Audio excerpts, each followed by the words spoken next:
আমরা এই পৃথিবীতে এসেছি খালি হাতে এবং আমাদের ফিরে যেতে হবে খালি হাতে। বন্ধুরা, এই অসাধারণ প্রসঙ্গটাকে কেন্দ্র করে আজকে আমি আপনাদের ঈশ্বর এবং ওনার এক ভক্তের সুন্দর একটি গল্প শোনাবো। চ্যানেলে নতুন হলে সাবস্ক্রাইব করতে ভুলবেন না এবং অবশ্যই গল্পটি ভালো লাগলে একটা লাইক আশা করব। সঙ্গে থাকুন ভিডিও শেষ পর্যন্ত। আপনারা কোথা থেকে ভিডিওটি দেখছেন আপনার নাম সমেত ভিডিওতে কমেন্ট করুন। রবিবার গল্পে আপনার নাম উল্লেখ থাকবে। বিপিনচন্দ্র পালবাবু ঈশ্বরের একনিষ্ঠ ভক্ত হিসেবে পরিচিত ছিলেন। সর্বক্ষণ তিনি ঈশ্বরের নাম গান করতেন, ঈশ্বরের সেবা করতেন এবং নিজেকে সর্বদা ঈশ্বরের মধ্যেই তিনি নিমজ্জিত করে রাখতেন। সপরিবারে বিপিনচন্দ্রবাবু খুবই সুখে শান্তিতে বসবাস করতেন নিজের বাড়িতে। তিনি নিজের সারাটা জীবন অক্লান্ত পরিশ্রম করে বিশাল এক বাড়ি তৈরি করেছেন এবং সেখানে নিজের স্ত্রী, 2 ছেলে, ছেলের বউ, নাতি নাতিদের নিয়ে ওনার সুখের একটা সংসার রয়েছে। বিপিনচন্দ্রবাবু নিজের সংসারটাকে ভীষণ পরিমাণে ভালোবাসতেন। তিনি নিজের সারাটা জীবন প্রচণ্ড খাটাখাটনির পরে নিজেদের সংসারটাকে আজকে এই জায়গায় দাঁড় করিয়েছিলেন। বয়স বাড়ার সাথে সাথে ঈশ্বরের নামে তিনি নিজের সারা জীবনটা সমর্পণ করে দিয়েছিলেন। বয়সজনিত কারণে একদিন বিপিনচন্দ্রবাবু হঠাৎই ভীষণ পরিমাণে অসুস্থ হয়ে পড়লেন। ওনার ছেলেরা মিলে অনেক ডাক্তার দেখিয়েও বিপিনচন্দ্রবাবুর শারীরিক অবস্থার কোনো পরিবর্তন হয়নি। শেষ পর্যন্ত ডাক্তারবাবু জবাব দিয়েই দিলেন যে বয়স বাড়ার সাথে সাথে বিপিনবাবুর এক ধরনের হৃদরোগ দেখা দিয়েছে, যার ফলে ওনাকে আর বেশি দিন বাঁচিয়ে রাখা সম্ভব নয়।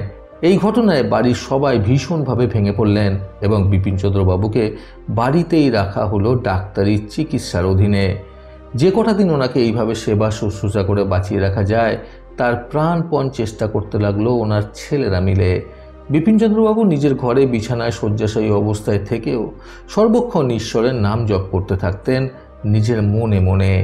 একদিন এইভাবেই শয্যাশায়ী অবস্থায় বিপিনচন্দ্রবাবু নিজের বিছানার ওপর শুয়েছিলেন এবং বেশ কিছুক্ষণ শুয়ে থাকতে থাকতে ওনার হঠাৎই ঘুমের ভাব এলো।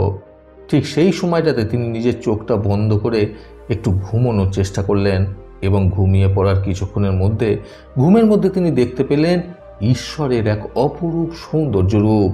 তিনি দেখলেন স্বয়ং ঈশ্বর হাতে একটি বড় কাঠের বাক্স নিয়ে নিজে মর্ত্যলোকে নেমে এসেছেন এবং তিনি ধীরে ধীরে বিপিনচন্দ্রবাবুর দিকে এগিয়ে আসছেন। এটা দেখার পর বিপিনচন্দ্রবাবু ঘুমের মধ্যেই বুঝতে পারলেন যে তিনি হলেন স্বয়ং ঈশ্বর। ওনার রূপের ছটায় তিনি মুগ্ধ হয়ে গেলেন। ঈশ্বর নিজের হাতে থাকা সেই বাক্সটা নিয়ে এসে বিপিনচন্দ্রবাবুর দিকে সেটাকে বাড়িয়ে দিয়ে ওনাকে উদ্দেশ্য করে বললেন, চলো, এবার তোমার যাওয়ার সময় হয়ে এসেছে। বিপিনচন্দ্রবাবু তখন বিছানায় শয্যাশায়ী অবস্থাতেই নিজের 2 হাত জোর করে কাঁদো কাঁদো স্বরে ঈশ্বরকে উদ্দেশ্য করে বললেন, প্রভু, এত তাড়াতাড়ি আমার সময় হয়ে এলো? এখনও তো আমার অনেক কিছু দেখার বাকি ছিল এই জগৎ সংসারে। ঈশ্বর তখন বিপিনচন্দ্রবাবুকে বললেন, কিছু করার নেই, প্রকৃতির নিয়মানুযায়ী যার যখন সময় আসবে তাকে তখন যেতেই হবে। তোমার কিন্তু এখন সময় চলে এসেছে। এই বলেই ঈশ্বর নিজের হাতে থাকা সেই বাক্সটা দেখিয়ে বিপিনচন্দ্রবাবুকে বললেন, এটা হলো তোমার, এতে তোমার জিনিসপত্র রয়েছে।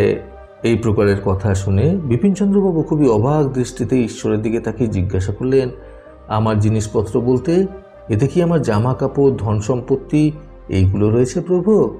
একথা শুনে ঈশ্বর উত্তরে বললেন, এই সব তো তোমার নয়, এই সব কিছুই পৃথিবীর সাথে সম্পর্কিত। বিপিনচন্দ্রবাবু তারপরে আবারও ঈশ্বরকে জিজ্ঞাসা করে বললেন, তাহলে কি এটাতে আমার স্মৃতিসমূহ রাখা রয়েছে?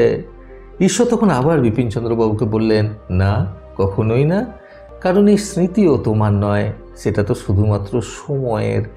বিপিনচন্দ্রবাবু তারপরে আবারও জিজ্ঞাসা করলেন ঈশ্বরকে, তাহলে কি এতে আমার বুদ্ধির সমূহ রাখা রয়েছে? ঈশ্বর তখন বিপিনচন্দ্রবাবুর কথার অসম্মতি জানিয়ে আবারও উত্তরে বললেন, না, তোমার ভুল ধারণা এটা, কারণ বুদ্ধিসমূহ কখনো তোমার ছিল না, এটা তো শুধুমাত্র পরিস্থিতিগতভাবে প্রাপ্ত বিষয়বস্তু। বিপিনচন্দ্রবাবু তখন একটু অবাক হয়ে আবার উত্তরে বললেন, তাহলে নিশ্চয়ই আমার পরিবারের লোকজনেরা রয়েছে।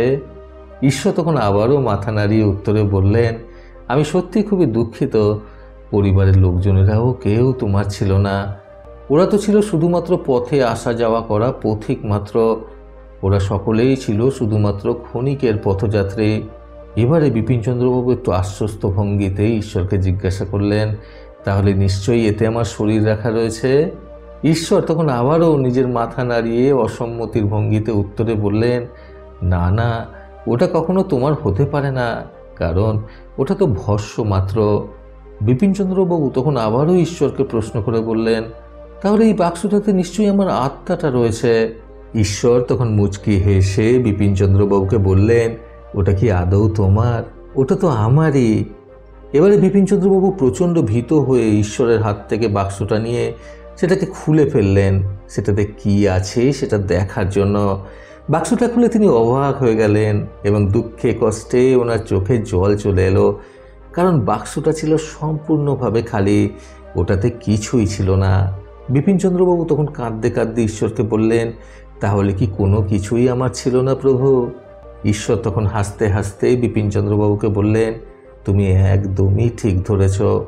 এটাই হলো আসল সত্য, যে জীবনের প্রতিটা মুহূর্তই যেটা তুমি উপভোগ করেছিলে, সেই প্রতিটা মুহূর্তই কেবলমাত্র তোমার নিজস্ব ছিল।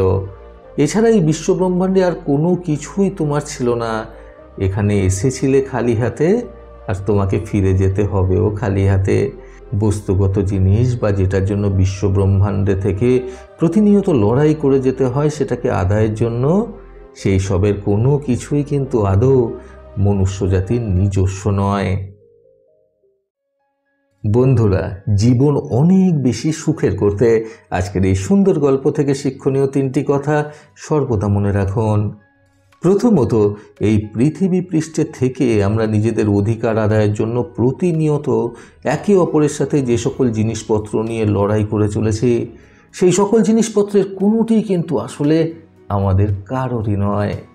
দ্বিতীয়ত, কাজেই জীবনে যেটুকু সময় প্রাপ্ত করা হয় সেই সময়টুকু হাসি মুখে আনন্দের সাথে কাটিয়ে দেওয়াটাই বুদ্ধিমানের কাজ।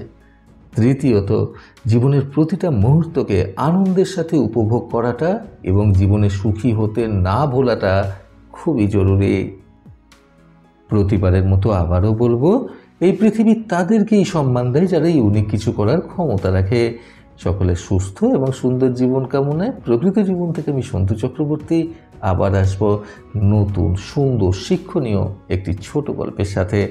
ভালো শুনুন, ভালো থাকুন। ধন্যবাদ।